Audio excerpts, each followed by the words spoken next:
buat mereka yang masih berpikir bahwa angka adalah segalanya. Buru-buru bangun deh.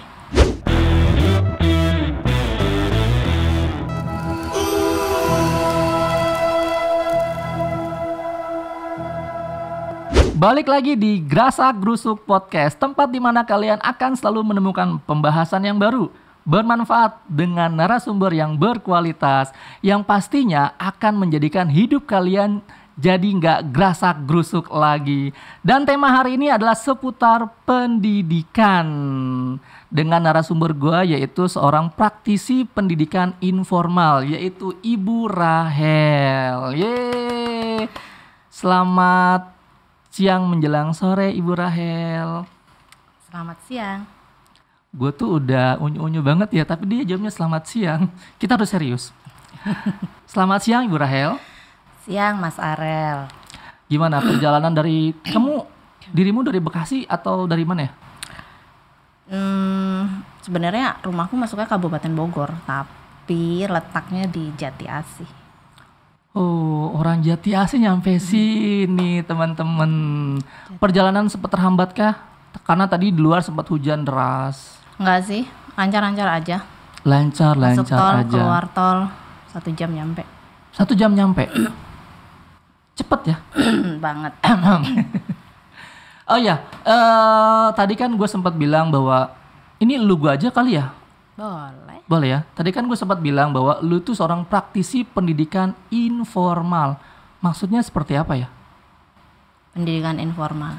Jadi aku jelasin dulu ya. Boleh. Di Indonesia tuh ada sebenarnya kita punya 3 jalur pendidikan yang 3 jalur pendidikan yang sah. Menurut undang-undang itu semua sah. Yang satu itu formal, non formal dan informal. Yeah. Nah, kalau formal kan kita udah tahu ya, sekolah biasa swasta atau negeri. Tapi kalau non formal itu ya kayak sekolah asrama, pesantren kayak gitu ya. Informal ini adalah jalur pendidikan yang penanggung jawabnya keluarga.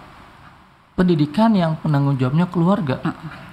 Penanggung jawabnya keluarga tapi tetap di bawah naungan pemerintah gitu. Jadi biasa disebut pendidikan sekolah rumah atau homeschooling, orang lebih sering dengarnya. Jadi sekolahnya di rumah? Nah, ditanya sekolahnya di rumah, sekolah itu apa? Balik ke situ dulu. Sekolah adalah belajar. Apakah sekolah itu belajar? Coba, apa sekolah berarti belajar? Kalau di pemahaman kami, di para praktisi homeschooling itu, sekolah itu adalah fasilitas. Sekolah itu fasilitas yang ya, ada. Setuju sih. Belajar itu proses. Jadi belajar itu ya kamu di mana aja kamu bisa belajar. Jadi kalau ditanya sekolahnya di mana, itu suka membingungkan buat homeschooler. Betul, jawabnya seperti apa tuh? Biasanya di mana-mana gitu. Di mana-mana karena sorry ya. Jadi apapun yang kita lakukan tuh prosesnya ya belajar gitu.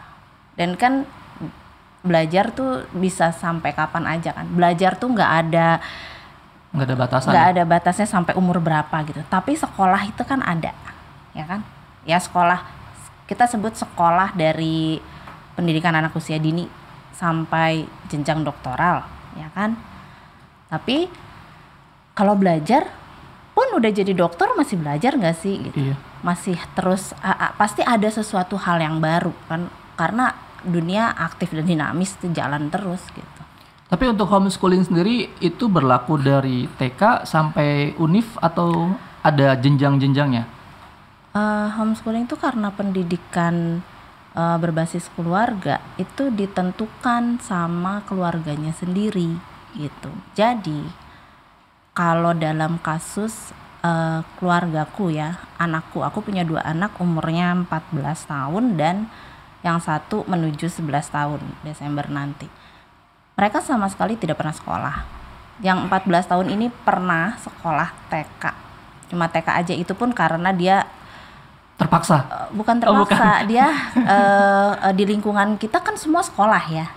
Semua masuk sekolah di umur-umur TK 5 tahun gitu. Terus dia nanya, TK itu apa gitu. Terus TK itu sekolah, aku mau coba. Ya udah, kita masukkan. Jadi demokratis sekali sebenarnya praktiknya gitu. Ketika dia mau coba, oke, tapi kamu harus bangun pagi, kamu harus prepare setiap hari untuk pergi ke sekolah bla bla bla gitu. Ya dia akhirnya mau, itu masuk TKB. Cuma TKB. Terus begitu udah selesai TK, aku tanya lagi anakku, kamu mau sekolah lagi jenjangnya SD atau kamu mau belajar di rumah aja sama ibu? Dia lebih memilih belajar di rumah aja sama ibunya. Jadi ada juga teman-teman yang tadinya anaknya sekolah formal, terus di tingkatan tertentu pengen homeschooling aja gitu. Tapi rata-rata sih mereka kuliah gitu. Rata-rata setelah itu kuliah. Karena kan seperti tadi aku udah bilang bahwa pendidikan informal ini setara dan sama dengan formal dan non formal. Jadi punya hak yang sama, punya kewajiban juga sama gitu di perundang-undangan di pemerintah sebagai warga negara Indonesia. Nah itu ketika mereka dari jalur informal mau kuliah, ya harusnya bisa sih. Dan banyak juga sih temen yang anaknya udah kuliah sampai di UI, ada yang di ISI, ada yang memilih kuliah di luar negeri. Dan itu berawal dari homeschooling, latar basic pendidikan dasarnya. Ada yang di dasarnya, dari dasarnya memang sudah homeschooling, ada yang itu tadi ketika sekolah menengah pertama gitu, SMP, dia baru memulai homeschooling. Karena kan alasan berhomeschoolingnya tiap keluarga beda-beda ya. Jadi kita nggak bisa nyamaratakan kenapa sih si A mau homeschooling. Karena gini, lucunya tuh dulu, sekarang sih udah enggak, karena anakku sekarang udah 14 tahun gitu, udah gede dan orang-orang udah gak mempertanyakan lagi. Dan waktu itu anakmu sendiri ya yang mau homeschooling? Iya, karena kan kalau ditanya homeschooling tuh dari kapan sih, aku selalu jawab dari lahir. Karena belajar gitu ya, maksudnya belajar di keluarga, belajar bersama orang tua gitu, itu kan dilakukan dari saat pertama kali kita ada di dunia ini kan gitu. Jadi kalau ditanya dari kapan homeschooling, kalau aku pribadi di keluargaku ya memang anak-anak dari lahir. Dan memang dari awal aku sudah bilang juga waktu belum nikah sama suami, bahwa kalau aku punya anak, aku tidak mau masukin sekolah formal, tapi maunya homeschooling gitu. Jadi ya anak-anak sih kalau yang tadinya sekolah formal terus jadi ke homeschooling gitu, banyak juga sih teman-temannya anakku yang kayak gitu. Biasanya itu dilakukan, kalau kebanyakan yang aku lihat ya, kasus yang aku lihat itu di usia-usia SMP. Jadi SD mereka sekolah, terus SMP-nya mereka mulai homeschooling gitu sampai SMA, terus kuliah gitu, atau mungkin terus kerja gitu. Atau mereka milih homeschooling itu karena memang waktu yang nggak terbatas kali ya. Tadi kan dirimu sempat bilang bahwa waktu pun lebih fleksibel gitu kan. Kalau sekolahan yang reguler kan bangun pagi, dia berangkat sekolah, siang kadang extend sampai sore, dia harus ambil beberapa pelajaran. Sebenarnya kalau waktu aku produk sekolahan. Aku juga produk sekolahan. Dulu aku juga sekolah biasa gitu. Nggak ada sesuatu yang menurut aku jadi perbedaan besar harusnya, karena gini, pendidikan itu kan harusnya adalah dibuat atmosfernya senyaman mungkin untuk pelaku pendidikannya, yaitu anaknya kan. Jadi kalau misalnya dia di sekolah, dia nyaman dengan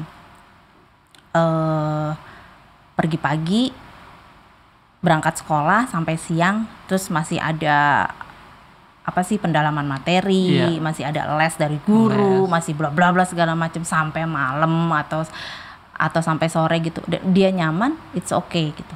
Nah, di homeschooling juga kalau misalnya anak-anak nyamannya beraktivitasnya pagi sampai sore.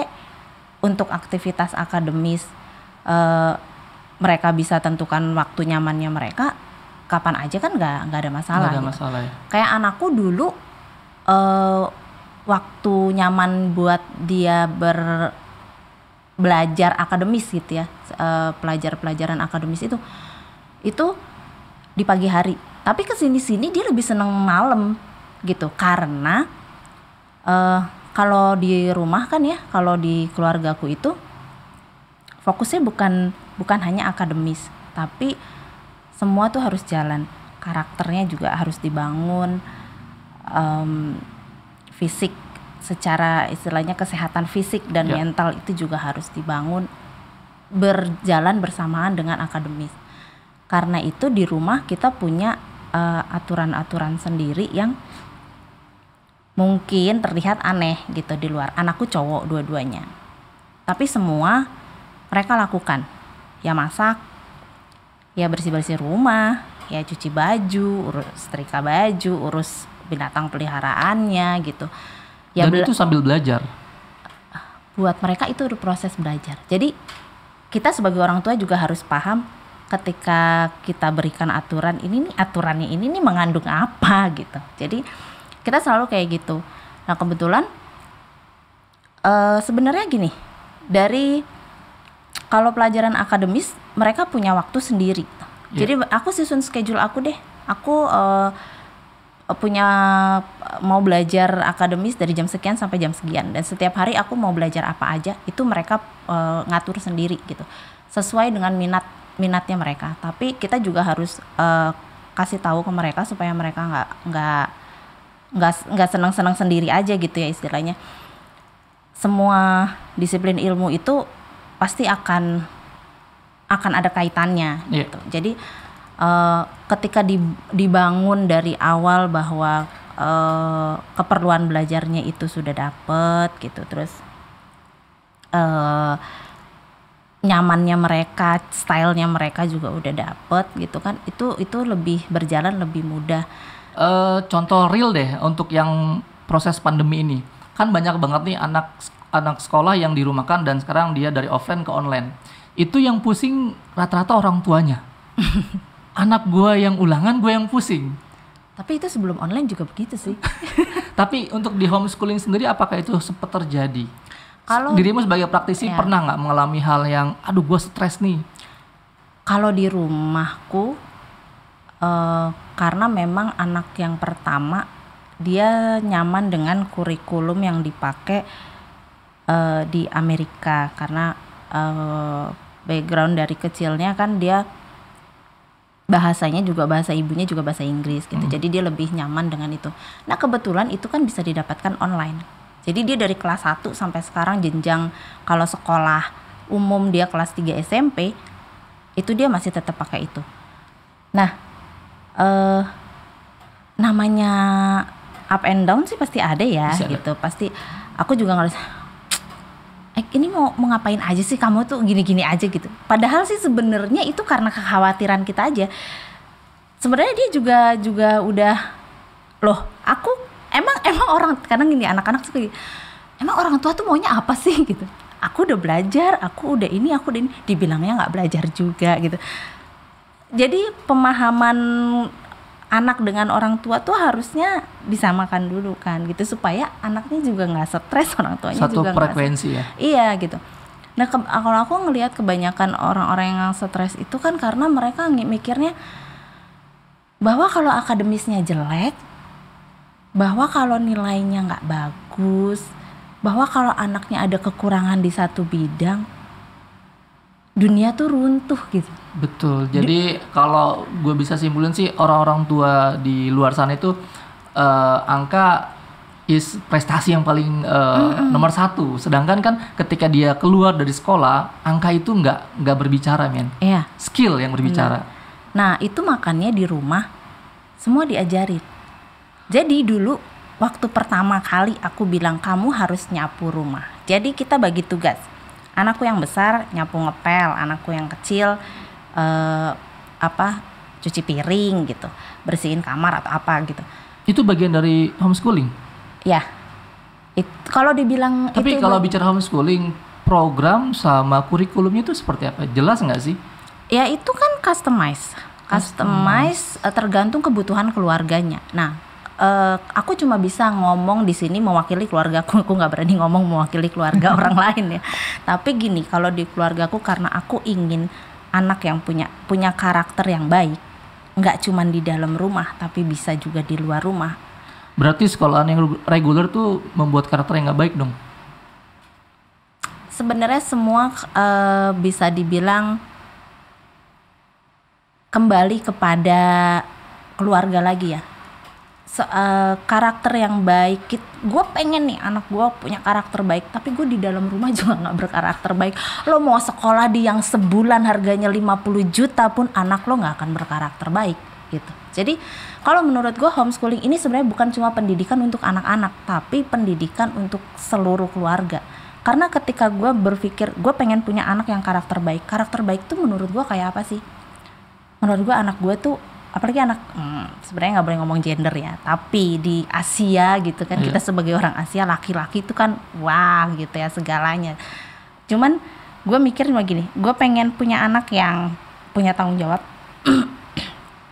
bisa mengambil keputusan untuk dirinya sendiri dan punya impact besar sama lingkungan sekitarnya, bukan cuma dirinya sendiri dan keluarganya gitu. Nah, untuk ngebangun itu gue harus gimana gitu. Gue mikir sampai ke situ, kayaknya dari nyapu aja anak gue bisa deh punya karakter baik. Karena apa? Karena ketika karena gini, karena ketika kita memberikan tanggung jawab, jadi jangan lupa kita memberikan kenyamanan untuk anak, tapi jangan lupa juga untuk memberikan tanggung jawab sama anak. Sorry, tadi menyangkut nyapu ya. Sedangkan di sekolah reguler pun dulu gue waktu SD pun adanya namanya piket sekolah. Gue juga nyapu juga sih. Nah, itu apa bedanya dengan tadi yang lu bilang anak gue dengan nyapu menemukan karakter gitu? Bedanya tidak ada komunikasi kalau menurut gue. Kelemahannya di sistem.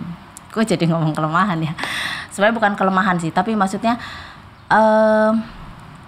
kalau di homeschooling apa-apa itu kita jalin komunikasi. Kayak sama anak nih, gue kasih tugas, kamu tiap hari harus belajar akademis, harus mengerjakan pekerjaan rumah, dan juga kamu punya waktu untuk senang-senang untuk dirimu sendiri, mengembangkan apa ya hobi kamu, tapi kamu juga harus explore seluas-luasnya apa sih di luar sana, di luar diri kamu dan di dalam diri kamu ini gitu.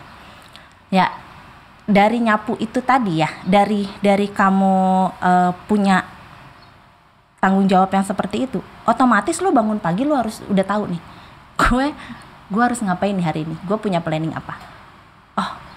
Gue kan harus bersihin rumah dulu nih. Jadi dia bisa manajemen waktu, manajemen diri. Itu jatuhnya sebenarnya ke situ, manajemen diri. Jadi kalau di rumah selalu dibilang gini, dulu anak-anak juga protes, kenapa sih kita nggak punya pembantu aja gitu, kayak kita nggak sanggup aja punya pembantu. Sebenarnya orang-orang juga berpikir gue nggak sanggup nyekolahin anak gue gitu. Jadi gue akhirnya kita harus komunikasi kan. Ibu bukannya nggak sanggup untuk bayar orang mengerjakan pekerjaan domestik di rumah ini gitu. Dan buat ibu nggak ada pekerjaan laki-laki dan perempuan. Jadi di situ aja dari kata-kata tidak ada pekerjaan laki-laki dan perempuan, dia udah bisa, oh jadi kita nih setara ya. Dia akan menghargai orang yang dengan gender yang berbeda, orang dengan kalau orang bilang kasta ya, tapi sebenarnya tingkat sosial yang berbeda gitu. Jadi itu sebenarnya semua sama gitu. Jadi bukan karena nggak mampu. Dan pekerjaan rumah itu bukan sesuatu yang hina banget gitu, pekerjaan pembantu atau cuma pekerjaan ibu rumah tangga, tapi enggak. Tapi kamu bisa dapat banyak hal dari kamu mengerjakan ini. Akhirnya kita komunikasi. Ini kan kamu jadi belajar manajemen diri gitu. Jadi kamu belajar juga untuk mawas diri gitu. Ketika kan ibu nggak selamanya ada. Kesannya keren banget ya kita mempersiapkan anak untuk dunia yang sebenarnya di luar sana gitu. Tapi ya memang itu kenyataannya gitu. Karena gini, Kalau kamu cuma eh, banyak kasus yang aku temuin cuma tahu akademis, oke, nilai kamu bagus gitu, oke, kamu misalnya berprestasi, di kelas akselerasi gitu, berprestasi ranking 1 bla bla bla. Terus begitu ketemu orang, they don't know how to say hi gitu misalnya. Iya. Mereka awkward yang gimana ya sama orang tua, cara ngomong, mau nyapa orang tua nggak bisa, terus sibuk dengan gadgetnya gitu, yang mereka nggak peduli sekitar gitu, mereka nggak peduli mau sampah itu mau sampai bau sampai besok juga, mau belatungan juga bodo amat gitu kan, yang penting nggak ganggu gue gitu kan. Orang-orang selfish kayak gitu. Gue terus terang nggak mau anak gue kayak gitu, jadi ya gue harus menumbuhkan itu. Jadi dari apakah rumah. menurut lo sekolahan yang non formal itu dia yang nggak peka terhadap lingkungan? Jelas. Kalau menurut gue ya, karena gini, kita nggak bisa nutup mata ya, apapun produknya di sekolah formal gitu, produk di sekolah formal yang kita tahu pergi pagi, bahkan ada sekolah yang masuk ke jam 6:30 pagi, yang anaknya, dan orang-orang berlomba-lomba masukin anak ke sekolahan yang bagus banget, yang terbaik menurut mereka, makin mahal makin bagus gitu. Itu nggak terjadi di Indonesia, tapi rata-rata terjadi. Ya, rata-rata terjadi. Karena gini, ada orang kan yang sampai bela-belain sekolah, rumahnya di Bekasi, sekolahnya di Jakarta Pusat, bangun jam 4 pagi tuh anak gitu. Tapi kan sekarang sesuai wilayah kalau nggak salah. Ya, sesuai wilayah juga tetap aja prakteknya di lapangan. Ya, sogok menyogok itu tetap ada, ya kan. Ada ya. Tetap ada, dan itu terjadi. Aku kebetulan teman-temanku yang anaknya sekolah juga sering nanya kan, gimana sih nih sebenarnya pendidikan di sini? Tapi memang prakteknya itu akhirnya ini sebenarnya sebuah sistem yang bikin kita tuh sebenarnya kok sekolah jadi makin bodoh sih, sorry aja ya, sorry to say. Sekolah jadi makin bodoh. Ini yang bodoh siapa nih? Anaknya, pendidikannya, atau orang tuanya? Akhirnya merugikan masyarakat, iya, karena sebuah sistem yang dibikin menurut aku untuk membodohi, untuk bikin generasi kita tuh sebenarnya nggak tambah maju. Karena gini, jadi lu setuju homeschooling jauh lebih baik daripada sekolah yang formal? Kalau itu bukan tidak setuju dan bukan juga setuju, tapi semua kembali kepada kebutuhannya masing-masing. Ada orang yang cocok dengan homeschooling karena orang tuanya juga, karena gini, syarat untuk menjadi homeschooler orang tua mau belajar. Jadi bukan karena orang tua tahu segalanya. Oh, gue tuh kalau secara akademis teman-teman gue juga tahu gitu, kok anak lo nggak sekolah sampai pernah diginiin, so tahu banget ya gitu. Emang lo bisa ngajarin gitu segala macam mata pelajaran? Padahal sih ya itu nanti kita bicara praktek ya. Tapi aku bukan bilang produk sekolahan itu nggak bagus, tapi sistemnya gitu. Ada anak-anak yang beruntung yang sekolah di sekolah formal dengan orang tua yang terbuka gitu, bahwa nilai nggak segalanya, bahwa kamu di sekolah karena juga mungkin mereka nggak bisa menjalankan homeschooling karena keadaan tertentu, tapi dia ngembangin anak tuh di luar sekolah. Betul, setuju sih. Kalau orang tua zaman dulu dengan zaman sekarang ada perbedaan sih. Kalau orang tua dulu tuh memang mereka terpaku sama angka, sama rapot yang dilihat gitu kan. Wih, anak gua nggak merah gitu kan. Kalau gue dulu rapot gue merah semua, men. Tapi masih banyak. Itu praktek seperti itu masih banyak gitu. Maksudnya karena itu juga tuntutan dari sistem itu gitu. Jadi pesan lu terhadap orang tua yang zaman sekarang masih mengandalkan angka itu sebuah prestasi, apa sih yang lu mau sampaikan kepada orang tua yang masih seperti itu? Sedangkan kan lu tadi panjang lebar menjelaskan tentang homeschooling A sampai B. Nah, untuk orang tua yang masih berpatokan sama angka bukan skill, apa pesan lu terhadap orang tua yang masih punya paradigma seperti itu? Karena mungkin perlu diluruskan ya, karena di tempat gua aja sampai saat ini masih orang mengukur segala sesuatunya dengan angka prestasi ya. Tapi dia lupa ketika keluar dari sekolah bahwa angka itu nggak bisa berbicara. Ya, benar. Yang berbicara untuk saat ini ke depannya adalah dia punya skill apa. Ya, itu makanya kalau pesan aku buat mereka yang masih berpikir bahwa angka adalah segalanya, buru-buru bangun deh. Buru-buru bangun, melek mata lebar-lebar, lihat anak sendiri.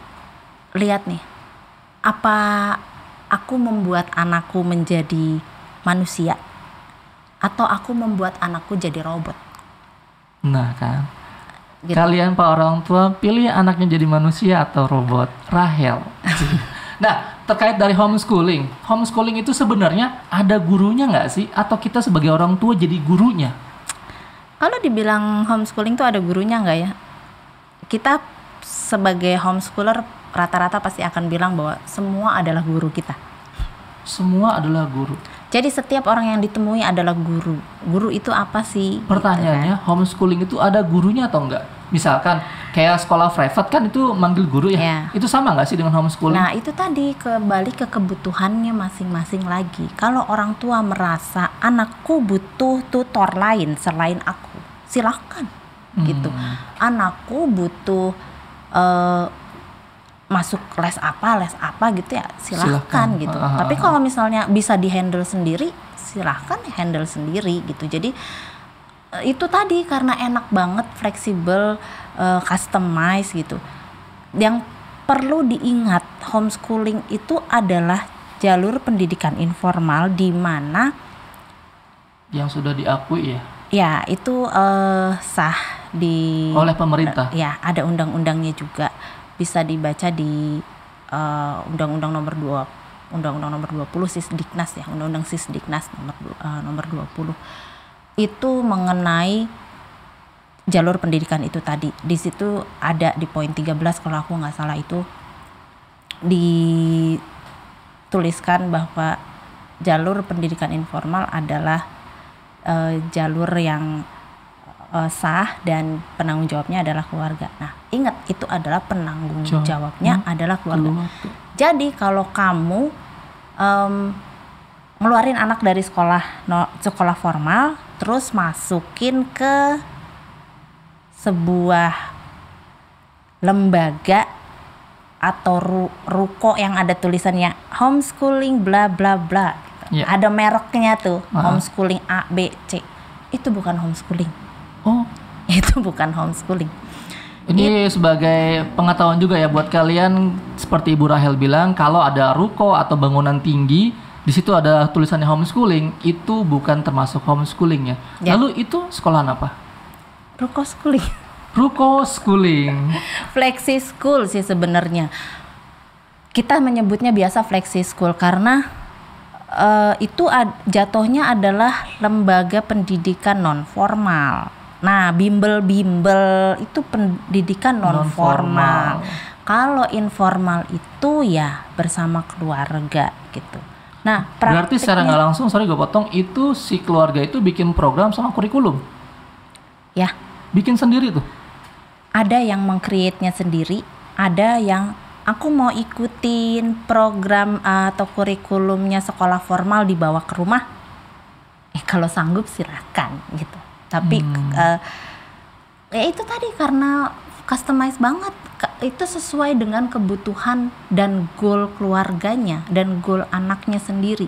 Makanya itu kelebihannya dari homeschooling adalah kita selalu punya komunikasi yang intens dengan anak. Kita tahu anak nih maunya apa sih, anak nggak jangan sampai deh udah homeschooling terus tertekan gitu ya. Kita selalu, kalau aku pribadi di rumah selalu gini, kamu tuh maunya apa gitu kan. Pernah ketemu anakku di adalah di satu tempat. Kita pernah ketemuan. Ya, jadi anakku tapi sama anaknya ya. Bunda sama anaknya. Anakku ikut kegiatan itu pun bukan karena aku gitu. Tapi aku gini, waktu aku dapat info itu aku kasih tahu. Kan dia emang seneng ngomong ya, dan dia seneng bercerita di depan kamera atau di manapun gitu. Terus aku cuma bilang ada program kayak gini dari stasiun TV ini gitu. Kamu mau nggak gitu? Terus oh aku mau gitu. Itu padahal dikasih deadline. Jadi mereka harus bikin tulisan kan. Yeah. Aku baru tahu sore, deadline-nya malam jam 11. Dan itu ngumpulinnya 10 menit sebelum deadline. Dan akhirnya dia lolos kan. Tapi dia mau mengerjakan, istilah itu udah under pressure kan gitu. Dia tahu nih kalau dia nggak ngumpulin di deadline itu dia nggak akan bisa masuk gitu. Jadi dia nggak akan bisa daftar. Karena dia seneng, karena memang itu keinginan dia bisa melakukannya gitu. Berarti homeschooling itu tidak ada paksaan dari orang tua terhadap anaknya? Tidak boleh. Tidak boleh. Nah, sebenarnya gini, misalkan nih, mereka setelah nonton video ini, baik ibunya atau anaknya, contoh ibunya nih, setelah lihat video ini dengan tema pendidikan informal, tiba-tiba si ibu tuh pengen ngajak anaknya dari formal ke informal gitu kan, jadi homeschooling. Itu sebagai orang tua mesti mengajak anaknya itu seperti apa? Kalau misalkan kata lu kan nggak boleh, sedangkan si orang tua pengen anaknya itu dari sekolahan yang formal ke informal, itu si orang tua mesti melakukan seperti apa? Yang jelas orang tuanya harus paham dulu tentang homeschooling ya. Homeschooling itu apa? Lalu orang tuanya tahu kebutuhan anaknya. Nah, itu balik lagi. Berarti kalau si orang tua harus tahu kebutuhan anaknya sampai dia harus bagaimana caranya dia bisa mengajak anaknya ke sekolahan informal. Karena gini, kalau orang tuanya mau, anaknya nggak mau gitu, nggak akan jalan. Anaknya mau, orang tuanya nggak mau, nggak akan jalan juga. Itu jadi keluarga homeschooler itu benar-benar harus tim banget, harus mate banget gitu. Jadi kalau misalnya nggak satu tujuan, kita nggak satu path, nggak satu jalan, agak susah ya. Jadinya stres, jadinya nggak tercapai. Jadi kalau misalnya memang kepengen anaknya, udah deh, karena sebuah alasan apapun itu, alasannya entah itu finansial, entah itu apa gitu ya, pengen anaknya udah informal aja, nggak usah sekolah formal. Kan banyak nih ya di masa pandemi ini, banyak banget yang akhirnya berpikir, gue bayar sekolah tapi nggak sekolah, bayarannya sama. Bahkan ada tambahan biaya kuota. Nah iya itu kayak gitu kan memberatkan ya. Terus berpikir bahwa kayaknya homeschooling lebih enak deh, apalagi orang tua yang dirumahkan. Berarti homeschooling itu sama sekali nggak bayar? Nah itu tar dulu. Itu tahan dulu. Kita pengen tahu homeschooling itu sebenarnya ada biayanya nggak sih? Sedangkan kan tadi di awal ada undang-undangnya sudah diakui secara legalitas kan. Tapi ketika bicara finansialnya, apakah itu lebih murah? Nah itu kan tadi balik ke kebutuhan orang tua, kebutuhan anak utamanya, lalu apakah orang tua mampu memenuhi kebutuhan itu. Nah ketika misalnya kasus yang tadi dulu ya, ada orang tua yang pengen anaknya masuk ke informal. Orang tuanya udah tahu nih semua segala macam, udah taruhlah orang tuanya setelah nonton ini gerasa gerusuk gitu, dia udah nggak gerasa gerusuk, jadi dia udah tahu nih mesti diapakan si anak ini untuk formal. Saya mesti ngapain dulu sih gitu. Terus nah yang utama tanya dulu ke anaknya, apakah anaknya benar-benar mau, karena dia harus bisa menjelaskan homeschooling tuh begini. Karena pikiran orang selalu, nanti aku di rumah aja nggak punya temen, nanti aku nggak berkegiatan kemana-mana gitu. Itu salah besar. Salah besar. Jadi homeschooling tuh bukan cuma diem di rumah, belajar, memindahkan sekolah ke rumah, terus nggak bergaul, nggak bersosialisasi. Itu salah. Salah ya? Berarti anak homeschooling pun bisa bergaul? Kita makhluk sosial ya, kita homeschooler takutnya juga kan manusia. ada kekakuan ketika si A ditanya sekolah di mana, sedangkan dia sekolahnya homeschooling. Itu kan ada si anak, gue bilang apa ya gitu kan? Itu menurut pernah terjadi nggak? Sering terjadi. Tapi mungkin ya di tahun-tahun belakangan, tiga tahunan belakangan ini orang udah familiar dengar kata, kalau misalnya anakku jawab aku nggak sekolah, aku homeschooling. Tapi anakku suka iseng kalau orang tua banget yang nanya. Kan kita sering bepergian di saat anak-anak sekolah, kita bepergian nih, keliaran, kok anak kecil keliaran sini gitu. Pasti ada orang tua yang iseng nanya, kamu nggak sekolah? Terus anakku balik iseng, enggak. Kok nggak sekolah? Ya nggak apa-apa gitu. Terus kadang mereka suka males kali ya ngejelasin. Terus kadang anakku suka yang, aku homeschooling. Oh homeschooling, di mana? Nah, di rumah. di rumah. Homeschooling itu ya belajar sama orang tuaku gitu akhirnya. Nah itu sebenarnya proses juga untuk anak bisa mengkomunikasikan dirinya ke orang lain, orang yang completely nggak tahu sama sekali. Itu kan challenge juga ya. Nah itu sebenarnya anakku juga sudah belajar bagaimana sih mempraktikkan komunikasi antara orang dewasa dengan anak-anak. ya.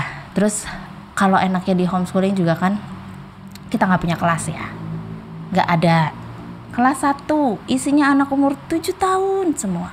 Betul. Dengan baju yang sama, tas yang sama. Berarti tidak ada kotak-kotak ya? Ya, nggak ada. Jadi mereka lebih fleksibel, mereka lebih gampang untuk sosialisasi. Tapi pertanyaan gue adalah, apakah peran orang tua di homeschooling itu berpotensi besar dia harus pendidikannya lebih luas segala macam, sedangkan kita tahu di bawah sana banyak orang tua pendidikannya kadang SMP pun nggak lulus, SMA juga kadang nggak lulus. Apakah si orang tua itu bisa menerapkan homeschooling? Sedangkan kan seperti yang lo bilang, homeschooling itu gurunya adalah ya kita sebagai orang tua. Menurut lu gimana? Enggak, sempat kan ada wacana dari pemerintah bahwa keluarga homeschooler harus ibunya lulusan S1 atau bapaknya itu lulusan. sempat ada wacana. Sempat dan kita heboh. Relevansinya apa? Gitu. Sebenarnya gini, anak tukang pecel kuliah S3 ke Jerman ada kan? Ada. Nah, ada. Apa kalau ditanya tuh anak apa 100% dia dapat dari sekolah? Tentu enggak. Sekarang aku tanya kamu deh, 100% enggak dapat dari sekolah semua ilmu yang ada sekarang, yang kamu tahu, yang kamu punya nih sekarang? Kasih tahu nggak ya? Sebenarnya sih kembali lagi memang merujuk ke skill itu memang jauh lebih baik sih. Ya tapi gini, skill dan kemampuan kita, kemauan bukan kemampuan ya. Iya, kemauan. Kemauan kita untuk terus belajar. Kalau orang tua hanya lulusan SMA, misalnya ada teman aku dan sekarang dia kebetulan dia Tionghoa ya, jadi dia sekarang ngebuka kelas online untuk belajar bahasa Mandarin sama dia gitu. Dan menurut aku oke gitu, karena itu memang skill dia dan dia homeschoolingin anaknya. Dia cuma lulus SMA, dia homeschoolingin anaknya dan pengetahuannya nggak jauh lebih sedikit. Itu SMA. Kalau orang tua di luar sana pendidikannya latar belakangnya lulusan SD, apakah dia bisa untuk menghomeschoolingkan anaknya? Bisa menurut aku. Yaitu balik ke kemauan. Karena gini, aku pribadi aja nih suka anakku nanya sesuatu yang aku nggak tahu, aku akan gini. Oke, kita cari sama-sama ya. Yep. Ibu nggak tahu nih. Itu bukan sebuah tabu buat aku ya. Aku nggak tahu dan aku belum pernah mendengar apa yang ditanyakan anakku sebelumnya. Itu bukan sebuah tabu. Jadi kita bisa belajar sama-sama. Berarti bisa ya. Selama mau kita apapun background orang tua, selagi orang tua itu punya kemauan, apalagi punya kemampuan, itu udah luar biasa ya. Terus cara kurikulum juga bisa dibuat sendiri. Bisa. Itu setelah dibuat program dan kurikulumnya itu harus didaftarkan langsung ke enggak ya? Enggak sih. Enggak, itu lagian praktiknya ya kadang-kadang nggak semua program yang kita buat itu celing-celing mulus gitu. Lalu bagaimana untuk nasib si anak ketika sudah beranjak dewasa, dia mau mengejar karirnya? Contoh dia mau masuk ke universitas atau dia mau bekerja. Itu secara bukan sertifikat ya, ijazah. Homeschooling itu punya ijazah nggak sih? Jadi gini, karena pendidikan informal ini praktiknya di masyarakat tidak ada juklaknya dari pemerintah. Akhirnya untuk pendaftaran ijazah gitu, untuk mendapatkan ijazah untuk homeschooler yang ingin mendapatkan ijazah di Indonesia, kembali ke mendaftar ke lembaga non formal. Nah, lembaga non formal itu ada namanya PKBM. Namanya PKBN. Jadi ketika orang tua yang tadi dibilang dia sudah menerapkan homeschooling kepada anaknya di rumah, setelah itu ada jenjang waktu nggak sih? Ada aturan. Kan kalau SD itu kan 1 sampai 6 tahun dia dapat ijazah. Ya kan, kalau SMP 1 sampai 3 tahun dapat ijazah, begitu kan sebaliknya. Nah, kalau homeschooling itu sama. Jadi gini, PKBM itu pusat kegiatan belajar mengajar kalau nggak salah ya. Aku juga lupa. Sama ada satu lagi SKB. SKB itu sama kayak PKBM itu. Nah, PKBM itu yang penyelenggara ini loh, pernah dengar paket A, B, C? Iya, pernah. Oh, itu satu naungan. Iya, memang paket A, B, C itu keluarnya dari PKBM. Jalurnya melalui PKBM. Jadi kalau dulu orang berpikir kalau ujian paket A nih yang nenek-nenek yang nggak bisa baca gitu kan, terus baru mau belajar, atau anak kaum marginal gitu ya. Sekarang udah enggak lagi. Sekarang banyak teman-teman homeschooler yang mendaftar karena sebagai warga negara kita kan harus ikut aturan pemerintah. Nah, aturan pemerintah itu seperti itu. Nah, untuk mendaftarkan ke PKBM itu juga ada aturannya. Aturannya sama dengan sekolah formal. Jadi kamu minimal usia 7 tahun. Minimal usia 7 tahun. Minimal atau maksimal ya itu maksudnya. Jadi gini, kalau anak sudah umur 7 tahun itu wajib terdaftar. Jadi di Indonesia itu anak umur 7 tahun wajib terdaftar sebagai peserta didik. Mau formal ataupun non formal. Jadi untuk para homeschooler akhirnya mendaftarkan ke PKBM untuk agar tidak dianggap sebagai warga putus sekolah, karena itu nanti kaitannya dengan sumber daya manusianya kan gitu. Nanti udah umur 7 tahun daftar. Kalau sekarang sampai saat ini peraturannya masih di umur 12 tahun setara dengan kelas 6 SD ujian untuk paket A. Nah tapi mulai tahun depan kan nggak ada ujian ya, nggak ada UN. Ya, nggak ada. PKBM belum tahu nih nantinya akan seperti apa, karena di formal kan adanya assessment. Itu juga masih rancu.